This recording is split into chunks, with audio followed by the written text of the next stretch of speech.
2 nights ago, we all heard Crooked Joe's angry, dark, hate-filled rant of a State of the Union address. At the beginning of his weekend speech in Rome, Georgia, Donald Trump mocked Joe Biden's stutter. Didn't it bring us together? Remember, he said, I'm going to bring the country together. I'm going to bring it together. No. Moments later, Trump got hit by karma as he tried to name Russia's Vladimir Putin. When Trump was president, there were none of these problems. Israel wouldn't have been attacked. Ukraine and Russia wouldn't be fighting. I knew Putin. I know him very well. There was no way he was going in. Putin? After that, Trump criticized Democrats and stumbled over the word opponent. That's why they're weaponizing law enforcement for high-level election interference against Joe Biden's top and only political appointment, a guy named me. By then, the speech had become appointment viewing as the gaffes kept coming. They raided my house in Florida, Mar-a-Lago. They raided. They had no reason. Trump struggled over the word compliments. All compliments of an incompetent. Near the end, Trump butchered the word become. Crime-ridden nation. We have become a nation like nobody thought possible. Critics say these are all crumbs and clues of Trump's alleged aphasia. It's a language disability due to damage to the brain. It can be marked by difficulty speaking, difficulty understanding, difficulty writing, and difficulty reading. Heard that Saudi Arabia and Russia will repeat. But while the alleged aphasia in Trump may be relatively new, did you just see Maduro, Venezuela? Trump's ridicule of someone else's speech impediment or disability has been happening for years. In his first presidential campaign, Trump targeted New York Times reporter Serge Kovaleski over a story Trump didn't like. Kovaleski has a chronic condition impairing arm movement. Now the poor guy, you got to see this guy. Oh, I don't know what I said. I don't remember. He's going like, I don't remember. Oh, maybe that's what I said. This is 14 years ago. They didn't do a retraction. Trump appears to have never publicly retracted or apologized for making fun of anybody's disability or impediment. So the karma hitting Trump now, including the gaffes, glitches, and miscues in nearly every speech, well, all of that seems deserved. To be clear, Donald Trump supporters do not care about Trump's mistakes or cognitive decline, and they find his ridicule of others to be entertaining and humorous. It's just part of the Trump fun, they say. Get over the political correctness. Well, more on the Trump supporters in a moment. First, conservative political analysts say the Trump insults and coarse style could cost him the general election, particularly given the dynamics of a race where both Donald Trump and Joe Biden have high negatives. At the end of the day, every pollster you talk to who's honest about this stuff says that this is going to boil down to what they increasingly call the double haters, people who dislike both of them. And while Biden is not reassuring for a lot of people, and a lot of people don't like him for legitimate reasons, when you compare Trump's approach, which is to make fun of Biden's stuttering and to be, childhood stuttering, and to be a jerk about it, that feels to me like it pushes more double haters away than it attracts. And I'm not sure it's going to be a winning strategy. Now, the MAGA maniacs, the die-hard supporters of Donald Trump, do not seem to care about Trump's coarse language or style. They say that it's all for fun. In Trump world, the focus is on what the MAGA folks described as the more serious issues of our time. TYT's Michael Schur recently interviewed some Trump faithful in Michigan. Donald Trump were to lose again, what would that mean for the country, do you think?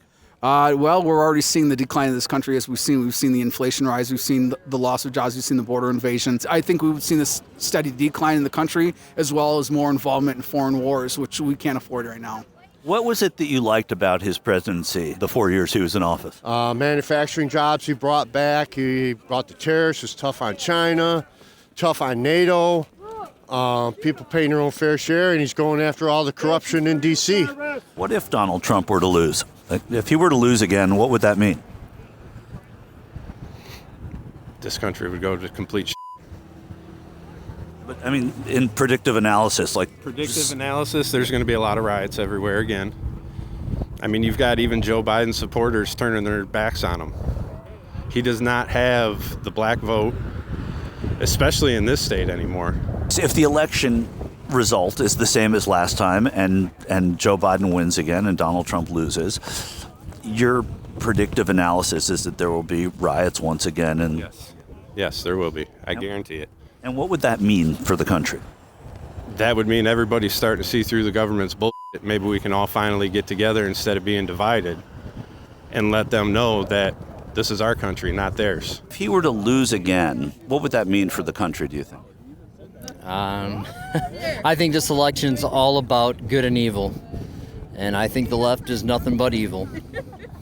And are there any Democrats that you do like that you could see supporting for president? Not at all. Can I throw some names at you? You can do yes, no's. What about the former First Lady, Michelle Obama? No. What about the governor of Michigan, Gretchen Whitmer? No way. Rashida Tlaib, also a Michigander. No. The Rock. No. Oprah. No. God's sakes, no. As you can tell, among many voters on the right, Donald Trump is the one and only. There is no room to even consider anybody else. To be fair, the cult-like attachment to a single solitary figure has been a feature of previous U.S. presidential campaigns. But Donald Trump, of course, is unique. He is uniquely dangerous in his threats to people who disagree with him, and he is uniquely shameless in his repulsive personal attacks. And those attacks only stoke more hatred and division. I get that many Americans feel our government is corrupt, only works for the special interests, and has been bought and paid for by wealthy lobbyists. And in my view, those feelings about our government are justified. The money in politics is obscene, and many lawmakers only seem to care about getting as much campaign cash as possible and keeping their job instead of looking out for the interests of ordinary Americans. But the answer to our political and government corruption is not Donald Trump. He arguably only cares about himself and his own wealth and power. And Trump is using the discontent that many Americans have with our institutions, including government, to mislead and fool people. The presidency is not a television show. A Trump presidency would pose a significant threat to our democracy. A Biden second term would keep our government and democracy safe and stable. That's the choice. Trump chaos versus Biden stability. And while Joe Biden has his quirks and makes his mistakes, he is not a hypocrite. Donald Trump's hypocrisy is on full display, and that now includes Donald Trump's struggles with words and basic language. By the way, artificial intelligence depictions of Donald Trump are now erupting and going viral. It's time for us to talk about my erectile dysfunction. The fact is that I can't get an erection. In fact, I haven't had a boner since 1978. It's the real reason I am the awful person I am today. The reason I said grab them by the is because that's all I can do. I don't get hard. I've tried it all. Pills, pumps, implants. None of them work. I'm a limp and impotent man.